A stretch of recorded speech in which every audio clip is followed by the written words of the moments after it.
Alright guys, thought I'd do a short video here of my everyday carry tool bag here, which is the Veto Pro Pack Tech LC. So here's the front of it there. Good side view here. And I've got some black markers inside here. Zip tie, I don't need that. Got a mechanical pencil. And I got my D-ring hooked up here to Maxpedition hard use gear. I love this company here. So it's basically designed to sit on your waist or whatever. I put some 550 cord in here. I had it on my waist at one time, but I kind of moved around with it. But I got the D-ring hooked on it for now. But it's pretty cool. So if you ever need something small and compact, it's called the roly-poly. So you just lift this up and it unravels.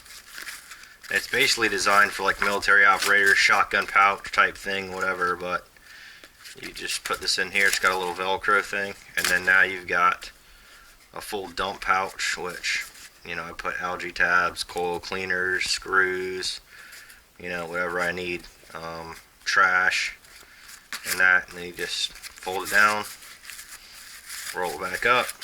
No, need to pull this out first.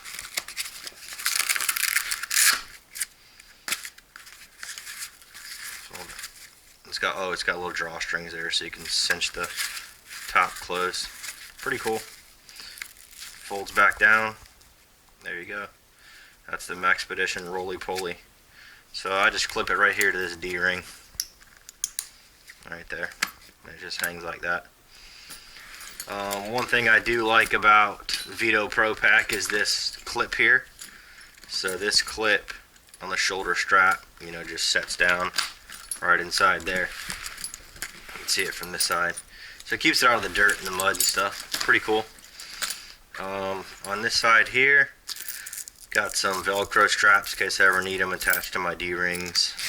This pocket here, got some nut drivers. I picked those up like Harbor Freight or something, cheap ones. This pocket here, this is stuff that John Bennett gave me. The lever stuff. Pretty cool. So I got all that lever stuff in here. My little accessory pouch, and then there's the little screwdrivers in here too. If I can get it out.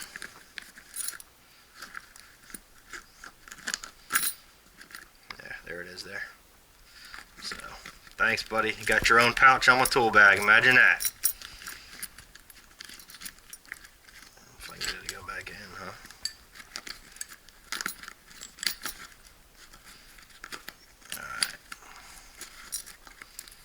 So there we go. And then on this side, I've got my tape strap here, holds my electrical tape, some more Velcro, and then I've got some Teflon tape here, Velcroed off so it won't unravel and get everywhere. Then on this side, I got another Maxpedition. These are actually pistol cases, so they're, you know, made to shove pistol mags in there. But I kind of retrofitted it, and I carry my Nebo flashlight, Redline flashlight in there. Pretty sweet light. So it just sits in there like that. And let's see. Oh, I've got this on here. I'll show you that later. Usually I wear this on my belt. And then I've done some modifications to my drill. So it just clips on my drill. Opening up this first.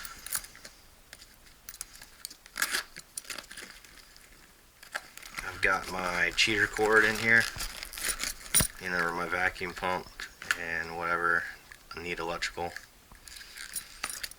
Pull some electrical. It's a tight fit. I got so much crap in here. This thing will hold tons. So that's in there. And this pouch here, I've got some barred fittings. 1/4 inch, I believe those are. Yeah, 1/4 inch barred fittings. Got a little duck squeegee. Some DeWalt impact rated little attachments for a screw gun. Batteries, always need batteries, especially when you're running the I-manifold. So I got 2 packs of batteries in there. I-manifold will just suck the batteries. So throw that in there. My barb fittings. Don't have any other, you can put some stuff in there. But that's all I got in here. Clips down. I love this bag. This bag's sweet. So opening up my first compartment on one side is where you see my drill, which there's a Bosch Impact. And this is the mod that I've done. So basically took 550 cord, wrapped it around in here, and then I attached this clip to it. So basically when it's around my waist, if I need hands free, this is on my belt, I just basically clip it in there like that, and then it dangles and I'm good to go. So pretty sweet there. More zip ties. So in this pouch I carry my little toolbox. Just a little husky one I got picked up from Home Depot or Lowe's or wherever. And I got my little Fluke temperature lead. My Fluke little minis here. Some jumper wires. Thermistor probe. Some Fluke alligator clamps. So I like to keep those in there and keep them protected. Or they have a local code here in Tallahassee, Florida, where you gotta have locking caps on all your new installs. So I got this little locking cap thing here. Some fuses, everyone's got one of these on their truck. So a little adapter for mini splits other than Mitsubishi. Barb fittings here. So that's a little box that goes in there. And then I do a lot of residential, light commercial estimates, so I do load calculations. So I got the Bosch distance, so I don't have to pull a tape out. So whenever I'm measuring stuff or trying to figure out line set lengths or whatever, just pull this out and shoot it. So I love this little thing, got it a few years ago. Awesome little tool. So I keep that in there. And then I got my Fluke temperature, pipe clamp deal. This is what I used to use for superheating subcooling before I got digital gauges. Then I got my Mac Daddy Fluke 28.2 True RMS multimeter. This thing is a beast. Pull it out when I want precision stuff, when I'm working on mini splits, when I want accurate temperature readings. So, and it's got its little attachment there. Good meter, solid meter. It's got the little stand in the back. So, I love it. This is when I don't trust another meter, I pull this one out because I trust this one. Then we got the Amp Pro, and I got my Fluke. I took the Amp Pro leads off, and I got my Fluke leads on it. So I was having a problem initially with the amperage. So I would go over to click this down, and I would go over to inrush current, and it would automatically read an amp draw, and I couldn't understand why. I didn't have it hooked up to anything, but now apparently it's working okay. So I don't know, it is what it is. One thing I did notice about this that I didn't see anyone cover in any other video was you've got to, if you're taking inrush current with this meter, you've got to go over and set your range. If you plan on going over like 100 amps, you want to set it here, or if you're going under, you want to set it here. So it'll read overload if you're in this setting and it reads higher than 100 amps, then it's going to read overload. So I actually thought that meter was broke because of that as well. I had two issues. One was it was reading a current when I didn't have it attached, and the other one was reading overload. But other than that, man, this is a solid meter. It feels like the Fluke. I had the Fluke, what was it? I forgot what their HVAC meter was. 902, I think. Had a lot of problems with it. Sent it back. I know a lot of guys out there love it, but I hated it. But it feels like the Fluke in my hand, so I like the Fluke feel. It feels quality. So I wrap it up like that and shove it in there. Then I got my field piece manometer. Dual port manometer here. I love this tool. So, it works. It's great. Zero everything out.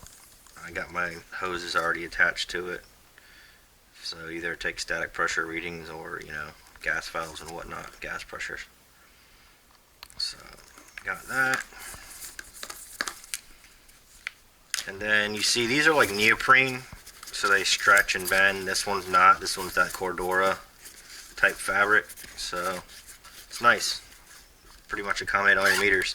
I got a little zip compartment in here, and this is where I keep some more.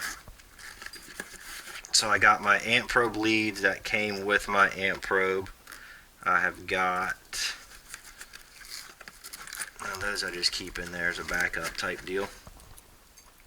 Got my Fluke, thermistor, and then this one goes for my 28 meter. And then got a little pitot tube for doing airflow. So that stays in there. Got an extra little bit, unibit here. Always got to have a unibit on you. And I got a 1/4 inch in there. Something else is in there too. And then 5/16 in there. And then what's that, a 3/8. So that's one side of the bag, and then you can put pencils and stuff over in there if you need to or whatever.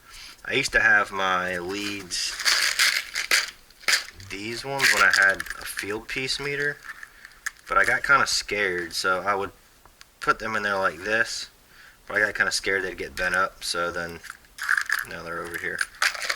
So they live in that box. Flip this bad boy around.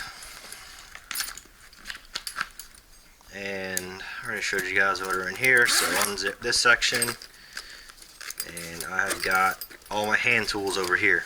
So there are tons of tools in here, as you can see. Always got to keep some zip ties on you, so I got those. Oh man, where do I even start? I got an inspection mirror in here.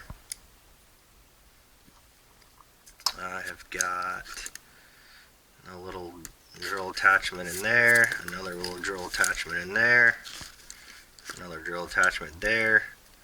This one bends around a little bit. My buddy gave me that. Got this one here for driving long screws. Got my masonry bits over here. And this I picked up, and I actually lost some things in it, but basically it's Klein makes it. Pull this out, and you put your attachments in there, and they're all security type attachments, so pretty cool tool to have there. I got my brushes for doing cleaning. Got my little hand swager, which I don't need anymore because I got the hydraulic one, but it's nice to have, so I keep it in there. I got Steve's Lab coveted brush. Mine's blue, so I love the brush. And got some Allens in here. Got another set of Allens on metric, and then these are your standards. And I got some scissors. I like to cut insulation. I don't like to tear it, so for pipe insulation.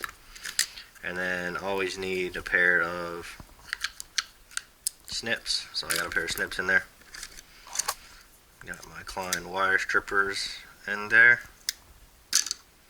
And let's see, I've got my other Kleins in here. I only bought these. I had another pair. I only bought these because they donated a portion of the proceeds to the troops. So I got these and I carry them. I like them. Got these as well. Kleins. I love Klein electrical tools. So these are the best crimpers I've ever had. Just picked up these. I needed a pair of needle nose, and these are pretty sweet. So, and then had these for a while. Irwin vice grips, like channel locks. And then I just picked up this just to throw in my bag in case I need a PVC cutter in a pinch. Klein actually makes this one, so pretty cool tool there. You guys have probably seen these field piece thermometer, stick thermometer. And then I just picked these up too. I'm probably not going to keep them in this bag, but they're just little picks, and they're really good for getting your O-rings out of your gauges. So your old O-rings, because they tend to fall apart and crack, and so I got those. Little thermostat screwdriver, insulated. There. Picked up these from Klein for the little stuff. So they're precision screwdrivers. Thermostat screws, whatever. This, the ratcheting, 11 in 1. So a good tool there. This is my screwdriver version of the locking caps. And I got my refrigeration wrench, my attachment. Got my little, extension thing for magnet. If I drop screws in systems or whatever, I'm going to pull the tops off. Then, of course, we got little Schrader tools and giveaways. So, screwdrivers. Oh yeah, I forgot about these in there. So, little stubby mold ties from Klein. Pretty sweet. Pop it out. I think it's like a 6-in-1, maybe. I love dye, so I got my light ready to go. Don't have an H10, all you haters out there. Picked up this little guy. Where did I get this? Johnstone Supply. So it's got a light on it. And then it's got a little stylus deal. And nut drivers, 5/16, 1/4 inch, 11/32, 3/8. Everyone's seen these. And then my insulated screwdriver is just beat slap up. I use this all the time. Love this thing. 7/8, 1/2 inch, 3/16 nut drivers. I got my duck knife in there. Adjustable wrench. This has been the best adjustable wrench I've ever had. It opens up, super wide, and it's only a little 6-inch. So it's a code blue from Channel Lock, and then there's a crescent wrench, and you can see the difference. How wide it opens up there. So pretty cool. I love this one. Hardly ever use this little guy. And then I got my long ones here, little extensions, 1/4 inch, 5/16. And then I've got an 8-inch, and then probably a 10-inch. Yeah, 8-inch and 10-inch Craftsman Husky adjustable wrench. And then up here, got a lighter. I always need a lighter. And some more just magnetic bits up here. 1/4 inch, 3/8, 7/16, 5/16, and then I got a little Torx bit up there. And I think that's it. Yeah, so that's the bag, man. Look how much crap it holds. It's tons of junk. Goes in that little bag, everything you'll need, and it's heavy. But hey, I don't get to the gym as much as I used to anymore, so I gotta lift something. Anyways, guys, hope you enjoyed the tool bag experience here. HVAC series, tech series. Great bag. Nice base, bottom. These things fold down and snap if you want them to. And there, I just always kind of keep it like that and open it up. But it's been rained on, it's been dropped out of my truck, you name it, man. It's been abused pretty good, and it still keeps on ticking. So good bag. Hope you guys enjoyed it.